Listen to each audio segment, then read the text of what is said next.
confined himself to the substitutes bench since taking over from Alan Clark 7 games ago. But today he adopts a starting role in midfield because of Barnsley's injury problems. Barnsley are without their top scorer Ronnie Glavin and Glyn Riley, and Neil Cooper is dropped down to substitute. Trevor Aylott, still on the transfer list, is given another chance to boost a Barnsley attack which has failed to score in its last 2 home games, both ironically against London clubs. Today Barnsley must find a way past John Jackson, now at 38, surely the doyen of Football League goalkeepers. Jackson is by far the most experienced man in a side that includes 8 teenagers, partly because Millwall have injury problems of their own, but mostly because the financial restrictions of the club have forced manager George Petchey to sell 3 first-team players already this season, and he'll have to sell again next month. Today's referee is George Flint from Kirby in Ashfield, and it's Millwall in the black shorts with the worst away record in the Football League this season. They've played 6 away games and lost all 6 and conceded 17 goals in the process. And indeed, they haven't won away from home since October the 27th last year, when they won at Sheffield United. Millwall in the black shorts against the Barnsley side, who are seeking to break a run themselves of 5 games without a win. The 1 or 2 problems for the players with the sun in their eyes. 10 is Chris Dibble for Millwall, and it really is something of a youth team that they put out this afternoon.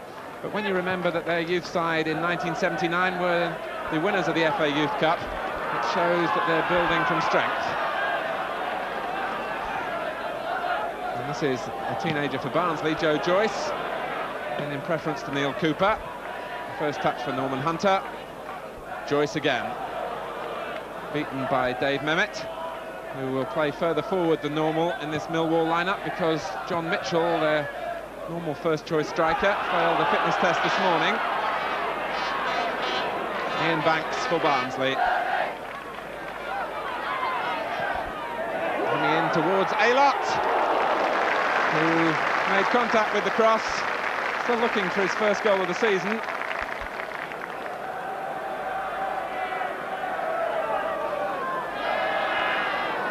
Curved in by Downs, Aylott getting between the 2 defenders.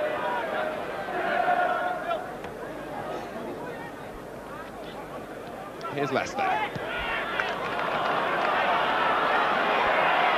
seen Downs on both sides of the field in this opening 10 minutes for Barnsley.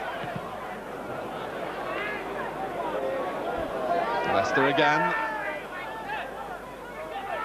Downs against Sitton. This is Aylott. Jackson in trouble, and a chance for Leicester, and then for Parker, and Jackson recovers. Clearly feeling that he was impeded by the first challenge by Aylott. As Downs clipped it in, that was the challenge there, I think, that Jackson was appealing about. And Leicester tried to work it onto his right foot. Parker was hardly helping him, really, but Jackson finally seeing the ball again.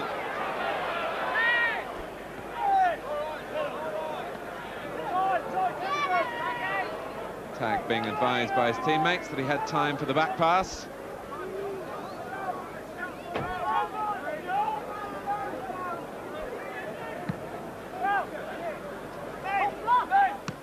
Beautiful touch from Mehmet to pull that one down. And a good turn for Chatterton. McKenna on from Dibble, and Martin was caught offside.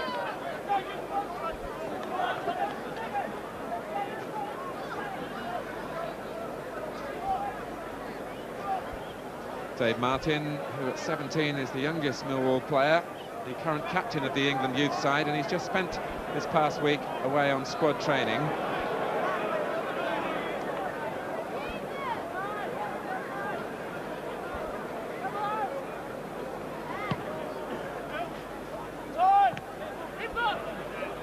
Chatterton, and a miscue, Kinsella helping out.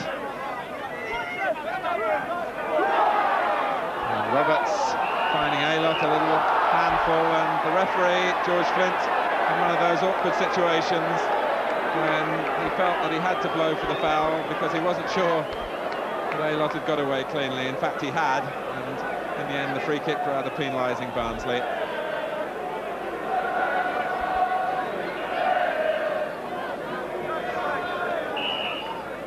Flipped in by Hunter. It's Evans on the far post. And he was well picked out by the free kick, Ian Evans, who scored the winner the last time we were here against Sheffield United. And Norman Hunter with that deep free kick, but Evans couldn't direct his header onto the target.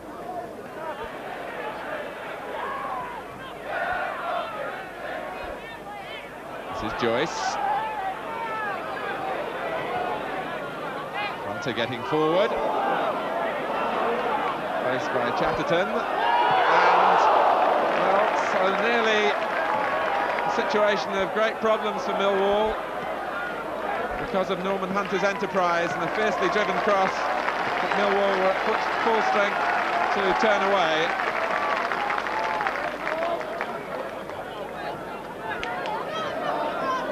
Hunter turning past Chatterton, and via that left foot able to drill it in.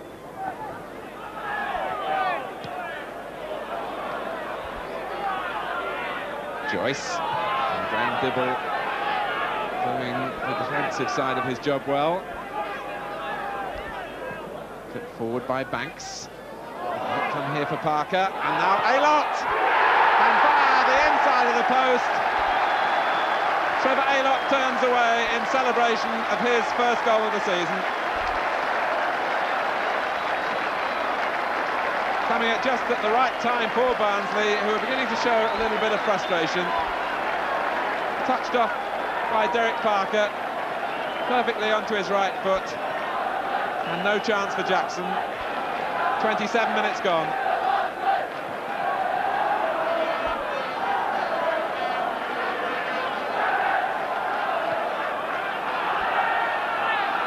So away from home, Millwall must come from behind once more. And George Petchey has said that it's a problem for the teenagers when they do go behind, and Parker coming in to try and add to that lead.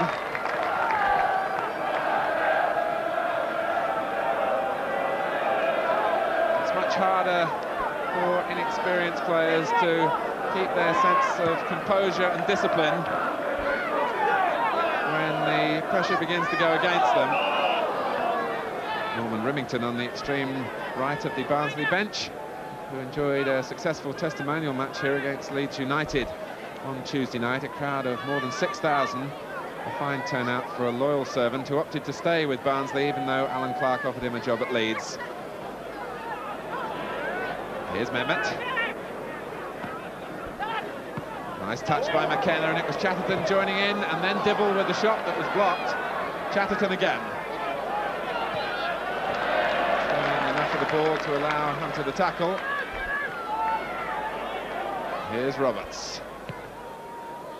And Martin powering through, and it's in those situations where lack of experience shows. Dave Martin, who really did everything right, and then just ran the ball too far ahead of him.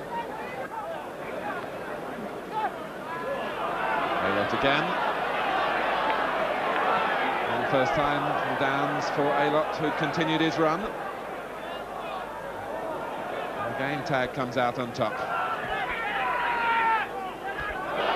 Header from Joyce, but an unfair one, although perhaps the referee was of a mind to blow for half-time anyway.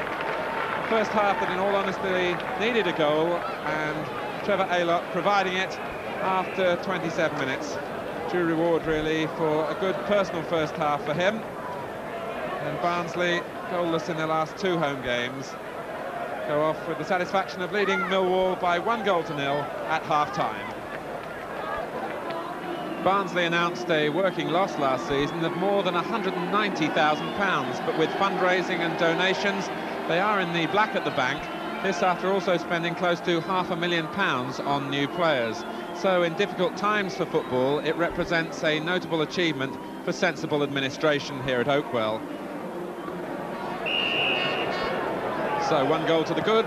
Barnsley will attack the goal to the right in the second half. It will come as no comfort to Millwall in these times where things are so difficult for them away from home. But it's 50 years since they last won a league game here at Barnsley.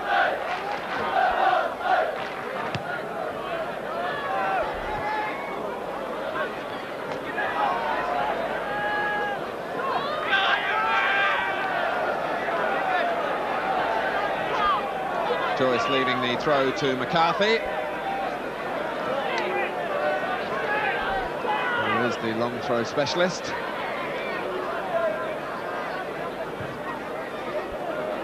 Evans is well forward, and Parker too. And coming in behind them all was Ian Banks, who slightly damaged a shoulder.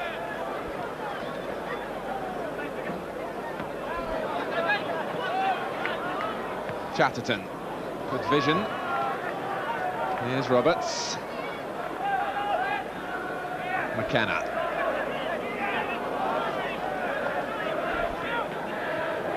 And Chatterton was floored off the ball by Hunter. And I think the sun was in the referee's eyes.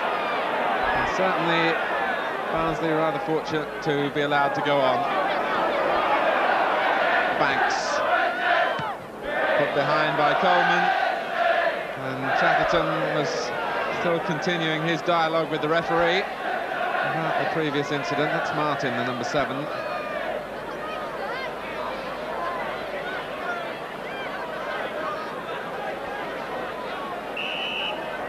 Downs with the corner. Ian Evans coming off the near post. And McCarthy! McCarthy, an authoritative defender in the air, and putting that aspect of his game to good use from the set piece.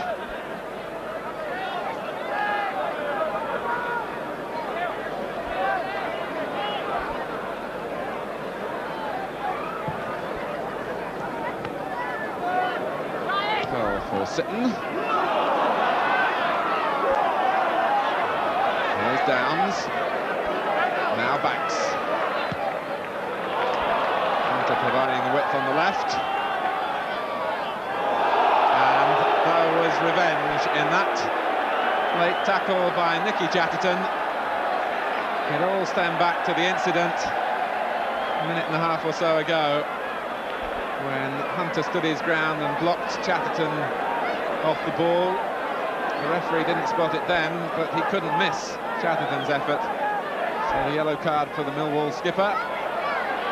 And Jackson needing help from Kinsella.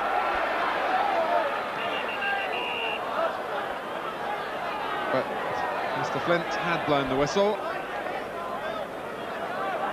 Hunter got up to take the free kick himself. And the referee spotted, I think, a foot that was raised as the ball rolled loose.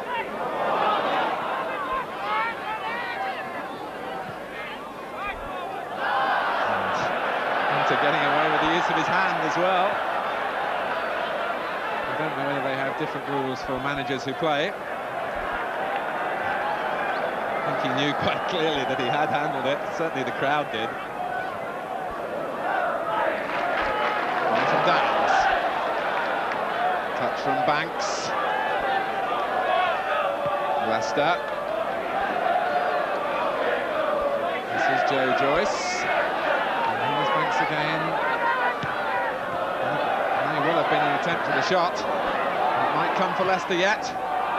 Here's Hunter. Barnsley keeping up the pressure. And this time getting 1 or 2 more bodies into the penalty area. Hunter and Chatterton continue their personal duel, which goes Millwall's way until Martin presents it straight to Banks, who nearly punished him in full for the error. He caught it on the half volley. It was Dave Martin who gave the ball away there. And as it dropped, really clattered at goal by Ian Banks. Jackson doing well to hold on. Well, for all their advantage in terms of the territory that they've spanned, just 1 goal to the good Barnsley, and of course that they certainly can't settle on. And here's Chatterton striking Taking it with the outside of the foot, but not getting any curve on it at all. He's regularly totted up the goals over his years with Crystal Palace and with Millwall. Nick Chatterton. This is Dibble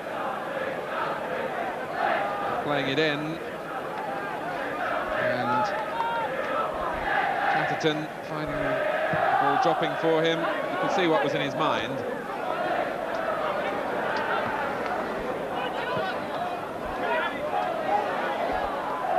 Downs. Kinsella keeping it in. Here's Dibble. Millwall again have got men forward quickly, but Hunter allowing McKenna no time to dwell on the ball. Aylott. Now Leicester.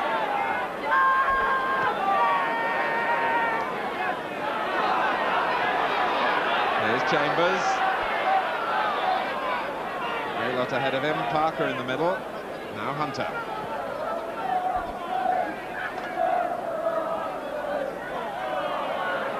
Aylott again. Parker trying to set up Leicester. I think he was looking for placement rather than power. He's got neither right, really. McCarthy with the Sun and Dibble to contend with.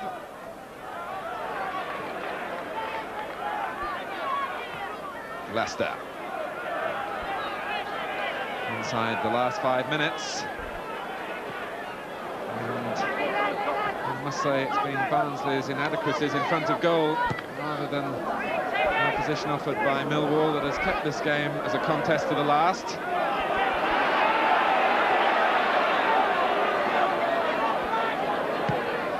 Kinsella.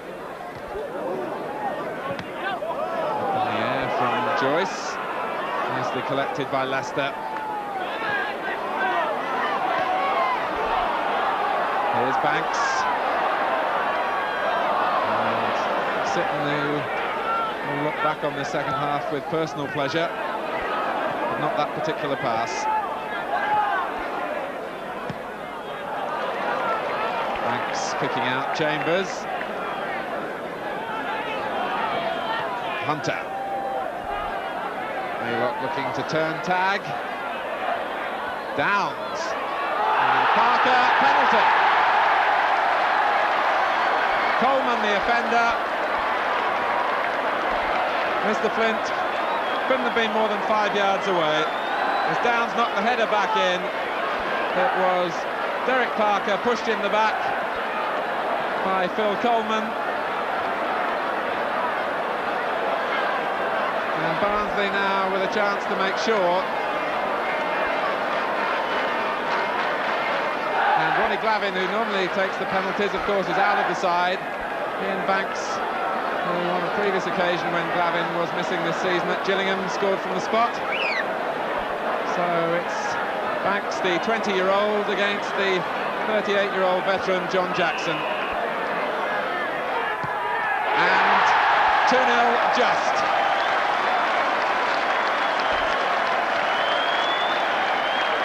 In the 88th minute.